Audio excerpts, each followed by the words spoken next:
Bab 384. Diunggah oleh Baca Suara. Jangan lupa like dan subscribe, agar kami semangat unggah lebih banyak. ELEANORLEYWIN. Hatiku meremas menyakitkan saat aku melihat kakakku memegang tubuh Ferit. Tekanan terbentuk dengan tidak nyaman di belakang mataku, tetapi tidak ada air mata yang tersisa. Albold, Ferit, Rinia, dan berapa banyak lagi, orang-orang yang namanya bahkan tidak kukenal. Kejutan dari begitu banyak emosi yang saling bertentangan menggoresku, membuatku merasa mentah, rapuh. Dari kepastian akan kematianku sendiri hingga keheranan dan kegembiraan tanpa kata-kata atas kembalinya saudara laki-lakiku. Hingga kesadaran fajar yang lambat tentang berapa banyak yang telah diambil dari kami dalam beberapa jam terakhir. Seolah merasakan ketidaknyamananku, ibu memelukku dan menarikku mendekat. Kami tetap di belakang dan menyaksikan Durden bergegas maju untuk menyulap sebuah usungan tanah untuk tubuh Ferit. Aku merasa sedikit bersalah memikirkan semua mayat yang kami tinggalkan di kamar aneh itu, tapi mengingatkan diriku sendiri bahwa yang hidup lebih penting sekarang. Orang mati punya waktu untuk menunggu. Kemudian, kami bergerak lagi. Arthur dan keluarga Glider berjalan di depan, dan aku mendapati tatapanku terus-menerus tertuju pada punggung saudara laki-lakiku, mengamati langkahnya yang lembut dan kuat, serta cara dia memerintah yang lain tanpa usaha. Itu seperti kehadirannya yang menenangkan pikiran dan jiwa kami, atau mungkin hanya menenangkanku. Aku memergoki ibu sedang memperhatikannya juga, wajahnya tergelincir di antara cemberut kecil dan senyum setengah tersembunyi. Hanya beberapa menit lebih jauh ke bawah terowongan, Curtis dan Katin memisahkan diri, menuju untuk mendapatkan semua orang yang telah bepergian dalam kelompok Curtis. Dia memastikan bahwa semua pengungsi yang disembunyikan bersama Ferit, setidaknya 50 orang, telah mati. Setelah itu, kami menemukan sisa kelompok yang masih hidup satu persatu. Honfels dan Skaren Earthbound masing-masing memimpin kelompok yang terpisah, tetapi dalam arah yang sama, dan telah menyegel terowongan di belakang mereka, hanya membiarkan penghalang sihir itu runtuh ketika mereka merasakan pendekatan kelompok kami dan Curtis memastikan melalui dinding bahwa Asura telah mati. Pada saat kami mencapai gua utama, kami adalah sungai panjang berliku yang terdiri dari orang-orang yang lelah, ketakutan, dan terkejut. Mulut terowongan telah runtuh, tetapi Earthbound dengan mudah memindahkannya ke samping, memperlihatkan setumpuk mayat para penjaga yang berada di belakang. Arthur melewatinya terlebih dahulu, bersama dengan sekelompok penyihir terkuat kami, menginstruksikan semua orang untuk tetap berada di terowongan. Sangat nyaman untuk memiliki dia di sana, untuk melihatnya melangkah kembali ke peran pelindung seolah-olah dia tidak pernah pergi, tapi aku juga sedikit sedih. Melihat bagaimana yang lain memandangnya, bagaimana bahkan para anggota dewan tampak berjalan selangkah di belakangnya setiap saat, rasanya seperti dia ada di sana tetapi entah bagaimana masih di luar jangkauan. Seperti dia menjaga jarak kita semua, atau mungkin sebaliknya. Dengan segera memperlakukannya seperti dia adalah penyelamat buku cerita, semua orang mendorongnya menjauh, menempatkannya di depan kami seperti perisai alih-alih menyambutnya kembali dengan tangan terbuka. Aku menggelengkan kepalaku untuk melepaskan diri darinya. Kami akan punya waktu untuk melakukan semua hal yang berhubungan dengan keluarga ketika kami aman. Dari mulut terowongan, aku bisa melihat Arthur dan yang lainnya menyebar, dengan hati-hati memindai puing-puing tempat kudus, yang telah menjadi rumah kami begitu lama. Tempat itu di reruntuhan. Luka besar telah diukir di langit-langit dan dinding, batu-batu raksasa telah jatuh ke desa, menghancurkan seluruh rumah, dan semuanya diledakkan dengan es dan kilat. Ada gerakan di sebelah kiri kami, dan sesosok orang naik ke rak batu yang lebih tinggi untuk melihat ke bawah pada orang lain. Aku terlepas dari cengkeraman ibuku dan mengambil beberapa langkah cepat ke dalam gua, melangkahi tubuh-tubuh yang kukenal untuk melihat apa yang terjadi. Lance Byron. Curtis berteriak, suaranya bergema menakutkan dalam keheningan yang mematikan. Kamu baik-baik saja. Meskipun berdiri tegak dan tinggi, itu tampak bagi seluruh dunia seperti Lance telah dikunyah oleh beberapa monster mana raksasa dan dimuntahkan kembali. Aku beruntung bahwa, tiba-tiba dia memotong, menatap ke bawah ke arah sekelompok penyihir. Siapa? Byron, kata kakakku. Siapapun yang tidak mengenalnya mungkin tidak merasakannya, tapi aku bisa mendengar nada ketegangan dalam suaranya. Aku senang mengetahui bahwa aku bukan yang terakhir dari Lance. Arthur, Byron meledak, tergagap. Lance yang terluka setengah meluncur, setengah melompat menuruni bagian dinding yang runtuh yang membuat tanjakan ke langkan yang lebih tinggi, bergegas ke arah kakakku, yang matanya melebar karena terkejut, dan meraih bahunya. Lance yang biasanya tabah meneteskan air mata dan dia menatap Arthur dengan tidak percaya, lalu dia mencondongkan tubuh ke depan, menyandarkan dahinya ke dahi Arthur sebagai tanda hormat dan perhatian. Dua sosok lagi muncul di atas langkan, dan aku merasa rahangku lemas. Lance Farai dan Mika tampak sangat berbeda dari terakhir kali aku melihat mereka, di kastil, sebelum Tetua Rinia menyelamatkan kami dari Alakrians. Lance Farai mengikuti Byron ke bawah. Rambutnya yang panjang dan seputih salju telah dipotong pendek, dan bukannya seragamnya, dia mengenakan baju besi perak yang rusak dan rusak. Saat Byron akhirnya melepaskan saudara laki-laki aku dan mengambil langkah ke samping, Farai melangkah ke tempatnya, lengannya melingkari pinggang saudara laki-laki aku dalam pelukan lembut. Salah satu lengannya sedingin es, biru tua, dan bersinar seperti kaca. Aku terkejut dengan betapa kecilnya dia di sebelah Arthur. Bagaimana? Biasa. Masih berdiri di langkan di atas, Mika mendengus. Kamu terlambat. Dwarven Lance terluka parah. Sebuah luka jelek menodai sisi kiri wajahnya, dan sebuah permata hitam berkilauan di rongga di mana matanya seharusnya berada. Dia bersandar pada palu batu besar, memperhatikan Arthur dan Farai dengan tatapan yang tidak bisa kubaca. Aku menyadari dengan lonjakan alarm bahwa aku hampir tidak bisa merasakan tanda tangan mana Lance. Meskipun pasti sudah berjam-jam sejak pertempuran mereka dengan Tachi berakhir, mereka masih tampak di dekat tepi serangan balik. Farai mundur dari Arthur, memeriksanya dengan cermat. Senang memiliki kamu kembali, dan tampaknya di saat-saat terakhir sebelum bencana. Kamu pasti adalah apa yang dilihat oleh peramal elf tua itu. Petik 2. Arthur berdehem, tampak tidak nyaman. Sepertinya memang begitu, iya, meskipun aku tidak tahu apa yang akan aku jalani. Dia berhenti dan melihat sekeliling. Di mana ayah? Saudara laki-laki. Kataku, kata itu keluar hampir tanpa maksudku. Semua orang menoleh untuk melihatku, alis terangkat karena terkejut atau turun karena kesal, seperti aku seharusnya tahu lebih baik daripada menyela ketika orang dewasa berbicara. Bu melangkah di sekitarku, matanya menyipit ke arah yang kurasakan. Ada tanda tangan mana yang datang, kataku melewati benjolan di tenggorokanku, menunjuk ke arah di mana sinar cahaya redup menembus langit-langit gua. Pasir menghujani menembus cahaya, dan saat kami semua menyaksikannya, pasir itu sepertinya bertambah, menjadi aliran yang stabil. Banyak dari mereka.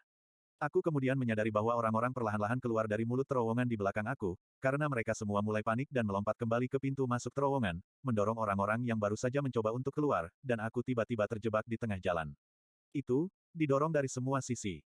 Bu mengeluarkan geraman peringatan saat dia melangkah masuk untuk melindungiku dari tubuh yang bergegas. Semuanya, kembali ke terowongan. Byron menyalak, suaranya masih berat dengan otoritas meskipun kondisinya terluka. Terlepas dari kata-katanya sendiri, dia dan Lance lainnya ragu-ragu. Farai mengatakan sesuatu, bertanya, ekspresinya tegang. Jawaban Arthur singkat dan disambut dengan frustrasi yang jelas dari yang lain, tetapi kemudian seseorang menabrak siku aku dengan keras dan aku tersandung, menjangkau Bu untuk meminta dukungan. Pada saat aku melihat ke belakang, Lance sedang berbaris ke arah kami, meskipun bukan tanpa melemparkan pandangan pasrah ke arah saudaraku. Slot iklan. Kamu bisa pasang iklanmu di sini. Bentuk Arthur semakin kecil, satu-satunya yang masih bergerak menjauh saat dia berjalan menuju tanda tangan mana yang mendekat. Sendiri. Kamu tidak bisa membiarkan dia pergi sendiri. Kataku saat Katin bergegas melewatiku. Putri yang dulu memberiku senyum kecut dan meminta maaf saat dia menyelipkan tangannya ke tanganku. Tanpa berkata-kata, dia mulai menarikku dengan lembut, tapi tegas, kembali ke arah yang lain. Bu mengendusku dan menyenggolku keras dengan hidungnya, menggeram. Bu berpikir kita harus bertarung juga, gumamku, firasat memenuhiku dengan energi gugup yang membuat jari-jariku tergelitik dan merindukan busur untuk dipegang, karena milikku, sekali lagi, telah dihancurkan. Bu berani, kata Kurtis dari sisi lain Katin, tersenyum sedih. Grauder juga sangat ingin bertarung, tapi sejujurnya, aku pikir dia menikmati tugasnya saat ini. Aku melihat ke dalam mulut terowongan yang gelap, tetapi terowongan itu penuh sesak dengan orang-orang, dan Grauder terlalu jauh ke belakang untuk aku lihat. Aku tahu, bagaimanapun, bahwa Kurtis telah mengatur singa dunia raksasa untuk menjaga banyak anak yang bersama kami, termasuk temanku Camelia, yang tidak diragukan lagi kesal diperlakukan seperti anak kecil. Ketika aku kembali ke gua, Arthur telah menyeberangi tumpukan puing-puing yang jatuh melintasi sungai kecil yang dulu indah yang mengalir melalui gua. Langkahnya ringan, hampir santai, saat dia mendekati tempat pasir menggenang di atas lantai batu yang halus. Pergerakan pasir yang mengalir bergeser, mengambil pola gelombang bergelombang, kemudian mengembun menjadi beberapa pilar yang mengalir lancar. Di atas, aku hanya bisa melihat sekelompok bayangan turun melalui pilar seperti lift, segera diikuti oleh beberapa lagi. Di bagian bawah, 50 kaki dari tempat Arthur berdiri, tentara Alakrian mulai keluar dari pasir. Tanah di bawah kakiku bergetar, dan dinding es semi-transparan mulai tumbuh dari lantai dalam lekukan kasar di sekitar pintu masuk. Hanya Arthur yang berada di luar penghalang, menghadapi pasukan Alakrian sendirian. Helen Sword muncul pada saat itu, berjalan melewati kerumunan untuk berdiri di samping ibu. Dia melambai padaku untuk bergabung dengan mereka, mengulurkan tangan padaku untuk meraih tangannya. Di sebelah aku, tembok itu tumbuh dengan cepat, itu sudah mulai melengkung di atas kepala, dan dalam beberapa saat akan seluruhnya berisi lubang terowongan dan semua orang di dalamnya. Separuh wajah menghadap ke dalam, menenangkan dan menyemangati, sementara sisanya menatap keluar melalui es, mencoba melihat apa yang sedang terjadi. Udara diliputi ketegangan dan semacam keheningan yang mencekik. Lens lainnya menatap paling tajam, kombinasi kompleks antara harapan, frustrasi, dan ketakutan tertulis di wajah mereka masing-masing. Sekali lagi, semua orang berdiri di belakang, memandang saudaraku sebagai penyelamat, tidak ada yang berdiri di sisinya. Apa selama ini dia sendirian? Aku bertanya-tanya, mencoba dan gagal membayangkan apa yang mungkin ada di sisi lain portal itu. Tidak adil jika semua orang ini hanya akan melepaskan beban mereka pada Arthur. Tidak peduli seberapa kuat dia tidak harus melakukan semuanya sendiri. Dia perlu tahu bahwa masih ada orang di sisinya. Tanpa memutuskan, aku bergerak. Mata Helen melebar saat aku mencabut busur dari tangannya, lalu menembak ke arah dinding yang masih tumbuh. Suara ibuku memotong hiruk-pikuk umum, tapi aku tidak menoleh ke belakang saat aku melompat ke dinding batu gua, menjejakkan kakiku ke dalam lekukan yang dangkal, dan kemudian mendorong ke atas, meraih puncak es yang melengkung. Dadaku menghantam keras, dan aku hampir terpeleset dan jatuh ke belakang saat aku berjuang untuk menahan tepi penghalang es yang bergerak. Berayun ke dalam, aku menendang es dan menarik tubuh aku ke atas bibir, jadi tiba-tiba aku berada di luar ukiran dan meluncur ke bawah. Sesaat kemudian, aku mendarat dalam gulungan, meringkuk dengan protektif di sekitar haluan dan kemudian membiarkan momentum membawa aku kembali berdiri, sudah berlari. Aku masih bisa mendengar teriakan ibuku selama beberapa detik, lalu penghalang es pasti telah menutup semua orang dan menyegel mereka, karena suaranya terputus. Tetap dekat dengan dinding gua, aku melompat menuruni lereng berbatu yang mengarah ke tempat aliran sungai yang sekarang kering dulu mengalir ke serangkaian retakan di dinding dan lantai yang terlalu kecil untuk dilewati seseorang. Aku melompati batu-batu licin alga di dasar sungai dan bergegas naik ke rak batu yang lebih tinggi di sisi lain, lalu dari sana ke yang lain, sebelum akhirnya menyembunyikan diri dalam lipatan di dinding gua yang menyembunyikanku dengan sempurna dari Alakrian. Mata Arthur melirik ke arahku. Aku berada lebih dari 100 kaki jauhnya, tapi aku bisa melihat ke dalam mata emasnya yang cerah seolah-olah dia berdiri tepat di sebelahku. Dia membuat wajah seperti sedang berkonsentrasi pada sesuatu, wajah yang sama yang selalu dia buat ketika dia akan berbicara dengan Sylvie di kepalanya, dan serigala bayangan dan api melompat keluar darinya dan berlari ke arahku. Aku merasakan momen ketidakpastian, dan Bu muncul di sebelah aku dengan letupan. Serigala bayangan melompat ke arahku dengan satu lompatan. Tetap di belakang, diam, katanya kasar sebelum berbalik dan duduk dengan protektif di depanku. Bu menatap serigala itu, Regis. Aku mengingatkan diriku sendiri, dan bergerak ke sampingnya, menyamai postur pertahanannya secara kompetitif. Begitu banyak untuk tetap tersembunyi, pikirku. Tapi setidaknya Arthur tahu aku ada di sini bersamanya. Dia tahu dia tidak sendirian. Arthur masih belum menyerang, hanya membiarkan semakin banyak Alakrian turun melalui lift tanah. Saat setiap kelompok pertempuran muncul, mereka bergegas ke formasi sebelum menyulap penghalang udara yang berputar-putar, panel mana yang tembus cahaya, dan dinding api yang berkedip-kedip. Aku tidak mengerti mengapa dia tidak melakukan apa-apa. Mengapa membiarkan mereka mempersiapkan? Dia tidak takut, siapapun bisa tahu itu hanya dengan melihatnya. Arthur tenang hampir sampai terlihat biasa saja, mata emasnya mengamati pasukan musuh dengan seksama, tetapi tanpa tanda-tanda kekhawatiran. Akhirnya, seorang prajurit Alakrian melangkah maju. Dia adalah seorang pria kurus dalam jubah perang hitam halus yang diikat erat ke tubuhnya oleh serangkaian ikat pinggang. Lusinan belati disarungkan ke ikat pinggang di lengannya dan di seluruh tubuhnya. Bekas luka putih cerah menggores kulit almond di wajahnya yang bergaris keras, dan matanya yang gelap mengamati Arthur dengan cermat. Di punggung pria itu, setidaknya 50 kelompok pertempuran diatur dalam barisan, semuanya terfokus sepenuhnya pada Arthur, siap meluncurkan mantra atas perintah pria itu. Beri aku namamu, teriak pemimpin Alakrian, suaranya kasar dan sedikit sengau. Ketika Arthur tidak segera menjawab, dia melanjutkan. Kami sedang memburu pemberontak di Chatia. Baru-baru ini ada gangguan mana dalam skala besar di lokasi ini, dan kami memiliki alasan untuk percaya bahwa sekelompok pemberontak yang cukup besar bersembunyi di sini. Apakah kamu pemimpin mereka? Beritahu orang-orang kamu untuk menyerah secara damai, dan kami dapat menghindari pertumpahan darah yang tidak perlu. Menghindari pertumpahan darah yang tidak perlu adalah yang aku inginkan juga, kata Arthur dengan acuh tak acuh. Kemudian, dengan lebih tegas, dia menambahkan, jadi, berbaliklah dan pergi. Wajah Alakrian memerah. Dia menjentikkan pergelangan tangannya, dan pisau-pisau di sekujur tubuhnya berkedip-kedip dari sarungnya, melayang-layang di sekelilingnya, bilah-bilah baja yang berkilauan semuanya menunjuk ke arah saudaraku. Pada saat yang sama, semua prajuritnya melangkah maju, menyalakan mantra dan menyulap senjata magis dan baju besi.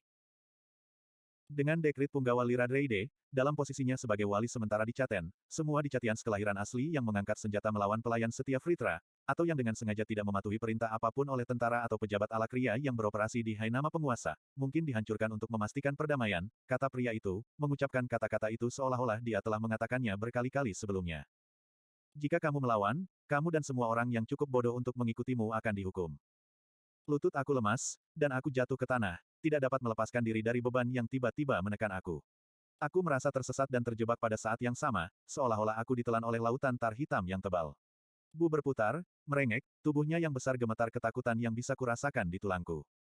Melalui celah di antara dua binatang buas mana, aku hanya bisa melihat pemimpin Alakrian itu menyemburkan serangkaian napas tersengal-sengal. Itu niat Arthur, aku menyadarinya. Bahkan dari tempat aku berada, jauh di tepi gua, itu mencuri napas dari paru-paru aku. Di antara barisan prajurit, banyak yang berlutut seperti yang kulakukan, mantra mereka yang ditahan gagal di tangan mereka.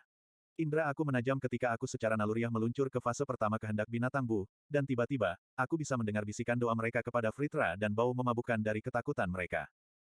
Dengan indera dan instingku yang lebih tajam yang disediakan oleh wasiat binatang itu, aku bisa tahu seberapa terkontrol dan tepatnya Arthur. Ini hanya peringatan, unjuk kekuatan yang tertahan. Castor, pemimpin itu terengah-engah. Lepaskan mantra. Aku menarik napas ketakutan saat lusinan mantra melesat ke arah Arthur. Regis menegang, tetapi tidak menjauh saat kami berdua melihat Arthur mengangkat tangan.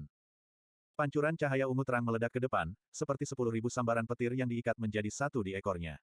Hujan es mantra yang berkumpul di Arthur menghilang ke dalam ledakan yang bersinar saat itu terus menyebar darinya. Mata pemimpin itu melebar dan dia bergegas mundur, beberapa perisai muncul di depannya, tapi itu tidak cukup. Dia juga menghilang dalam ledakan, perisai dan semuanya. Gelombang batu kecubung berguling di garis depan pasukan musuh, lalu berderak, hanya menyisakan bayangan merah muda cerah yang tidak bisa aku kedipkan. Arthur tidak terluka. Tak satu pun dari mantra itu bahkan mencapainya. Pemimpin Alakrian telah sepenuhnya pergi, dan kelompok pertempuran terdekat telah menjadi gumpalan asap. Sisanya begitu tidak bergerak sehingga aku akan mengira waktu itu sendiri telah berhenti, kecuali bahwa Arthur mengambil satu langkah maju yang mantap dan meratakannya dengan tatapan angkuh. Pergi sekarang. Tidak terlalu terlambat. Seperti mantra yang pecah, Alakrians tiba-tiba melakukan gerakan panik, tersandung diri mereka sendiri dan satu sama lain saat mereka mulai melarikan diri. Kolom pasir bergetar dan berbalik arah, jatuh kembali ke gurun asalnya. Para Alakrians berlari kembali ke kolom, bayangan mereka hanya terlihat saat sihir mengangkat mereka keluar dari gua. Aku memejamkan mata, keras, masih berjuang untuk mengatur napas saat beratnya niat Arthur mengusir Alakrians pergi. Aku tidak percaya dengan apa yang baru saja kulihat. Setidaknya 50 pria, tentara dan penyihir Alakrian terlatih, baru saja jatuh di hadapan Arthur dalam sekejap mata, dan saudara laki-lakiku bahkan belum tergores. Aku pernah melihatnya bertarung sebelumnya, menghujani mantra pada gerombolan binatang buas mana yang menyerang tembok, tapi ini berbeda, pembantaian biasa. Arthur telah melambaikan tangannya dan menghabisi nyawa musuh, sesederhana itu. Itu menakutkan. Saat Alakrian terakhir bergegas melarikan diri, aku menyelinap turun dari tempat persembunyianku dan berjalan menuju Arthur, yang hanya melihat saat mereka melarikan diri. Mata emasnya yang aneh meninggalkan musuh dan menoleh ke arahku, sedikit kerutan di wajahnya yang lebih tua dan lebih tajam. Berat tatapannya membuat punggungku menekuk dan lututku gemetar saat aku mendapati diriku tiba-tiba gugup untuk berduaan dengannya. Bu menyentuh sisiku, dan energi kemasan yang bersinar yang memberiku keberanian itu menyingkirkan saat-saat keraguan-raguan.